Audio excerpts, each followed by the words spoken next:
दोस्तों नमस्कार। Colonel Ajay CO Ajay astro money group first global astro finance digital channel से आपसे मुखातिब होता हूं। आज 29 जनवरी सन 2025 बुधवार। दोस्तों अजय एस्ट्रो मनी ग्रुप देश का पहला चैनल है जो 42 कमोडिटीज पर पांच मार्केट पर लगातार अपडेट और विश्लेषण देता है। खाद्य तेलों में Indonesia, Malaysia, Brazil, America, Bharat और दूसरे मुल्कों के ऊपर आपको लगातार अपडेट और विश्लेषण देता है। दोस्तों हम वर्तमान ही नहीं भविष्य का भी करते हैं सटीक आकलन। खबर निकल के आ रही है कि खाद्य तेलों में अग्रणी स्थान रखने वाला ब्राज़ील में सोयाबीन की कटाई में विलंब हो रहा है। साथ साथ वहाँ भारी बरसात से सोयाबीन की फसल प्रभावित होने की आशंका बन गई है। दूसरी ओर इंडोनेशिया में पिछले साल के मुकाबले 19.68% ऑयल स्टॉक में कमी देखी जा रही है। दोस्तों ये भी ध्यान देने वाली बात है कि पिछले लगभग 5-7 ट्रेडिंग सेशन से भारत में खाद्य तेलों में गिरावट देखी गई है। जानिए महत्वपूर्ण खबरों कि सोयाबीन का ग्लोबल लेवल पर क्या स्तर बन रहा है, क्या उत्पादन हो रहा है। महत्वपूर्ण खबरें दोस्तों, आपको याद होगा कि फरवरी महीना खाद्य तेलों के लिए हमने निर्णायक साबित होने की अग्रिम विश्लेषण आपको दिया है।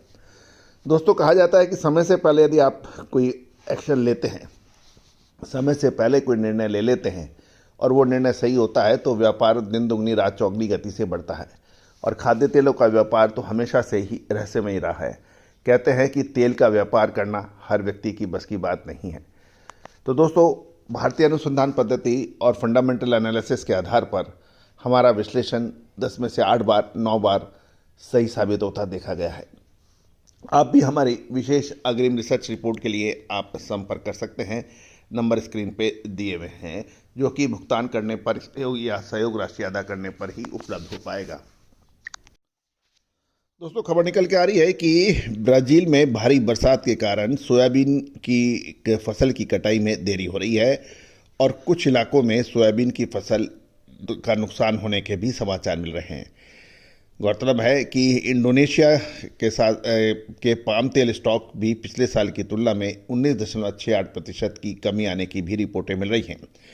मलेशियन पाम तेल भी लगातार तीसरे दिन बढ़ने के समाचार हैं और मलेशियन पाम तेल अप्रैल वायदा 64 रिंगिट बढ़कर 4282 रिंगिट पर बंद हुआ, जो पिछले 3 दिनों की अप्रैल वायदे से 92 रिंगिट बढ़ने के भी समाचार हैं।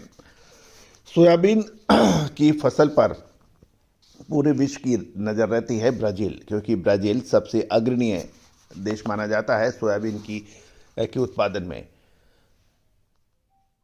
गौरतलब है कि ब्राज़ील में ब्राज़ील, अर्जेंटीना और अमेरिका ये 3 देश ऐसे हैं जिसके ऊपर हर ऑयल निवेशक हो या फिर ट्रेडर हो या फिर मिलर हो उसकी नज़र रहती है। खबर निकल के आ रही है कि ब्राज़ील में सोयाबीन की कटाई का मौसम शुरू होने के बाद से ही अधिकांश क्षेत्रों में भारी बरसात के समाचार मिल रहे हैं। इससे सोयाबीन की कटाई ब्राज़ील में लगातार देरी हो रही है।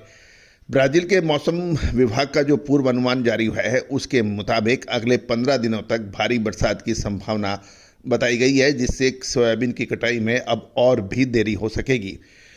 गौरतलब है कि अब तक ब्राज़ील में सोयाबीन की लगभग 4% या 3.9% फसल की कटाई ही हुई है, जबकि पिछले साल देखें तो समान अवधि में लगभग 13% फसल की कटाई हो चुकी थी। यानी ये यदि हम देखें तो लगभग 1/3 ही फसल की कटाई हुई है।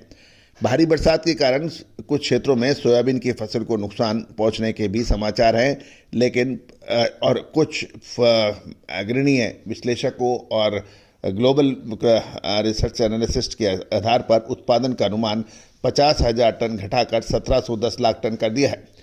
अमेरिकी रिपोर्ट के माने यानी United state of American agriculture department ने ब्राज़ील में सोयाबीन का उत्पादन 1690 लाख टन का अनुमान लगाया है।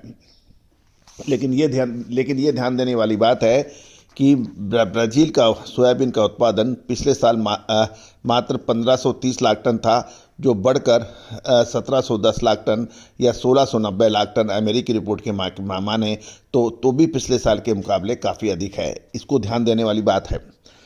इस प्रकार ब्राजील में सोयाबीन का उत्पादन पिछले साल की तुलना में 160 से 180 लाख टन अधिक होने का भी अनुमान है। जहाँ तक सोयाबीन का अमेरिकन एक्सपोर्ट की बात करें तो 13 जनवरी को समाप्त हुए इस सप्ताह में अमेरिकन सोयाबीन निर्यात की जो 7.29 लाख टन था, जो पिछले सप्ताह से 8.5% और एक वर्ष पहले से 20.2% कम है। इस सीजन में अब तक अमेरिकन सोयाबीन निर्यात 33.03 लाख टन पहुंच गया है, जो पिछले वर्ष से 19.3% अधिक है। तो दोस्तों, ये अमेरिकन रिपोर्ट्स है। दूसरी ओर यूरोपियन देशों में कैनोला उत्पादन में गिरावट आने से नवंबर में ऑस्ट्रेलिया के कैनोला निर्यात में उल्लेखनीय वृद्धि हुई थी। और ऑस्ट्रेलियन स्टैटिस्टिक्स डिपार्टमेंट की बात माने तो नवंबर में ऑस्ट्रेलिया से कैनोला का निर्यात 7.69 लाख टन था, जो अक्टूबर की तुलना में 1,80,000 टन अधिक है। ऑस्ट्रेलिया से जर्मनी को 3,10,000 टन, बेल्जियम को 1,93,000 टन और नीदरलैंड यानी हॉलैंड को 66,000 टन कैनोला का निर्यात किया गया था। दूसरी ओर इंडोनेशिया की बात करें तो इंडोनेशिया पाम ऑयल एसोसिएशन ने कहा है कि नवंबर के अंत तक इंडोनेशिया का palm oil stock 25.83 lakh ton था और इंडोनेशिया का पाम ऑयल स्टॉक महीने दर महीने 3.24% बढ़ गया है, लेकिन वर्ष दर वर्ष 16.68% गिरने के समाचार हैं। गौरतलब है कि जनवरी से नवंबर 2024 तक इंडोनेशिया का पाम तेल उत्पादन 485.25 लाख टन था, जो पिछले वर्ष से 3.85% कम था। तो फरवरी महीना खाद्य तेलों के लिए निर्णायक साबित हो सकता है। All the very best, good luck, happy trading.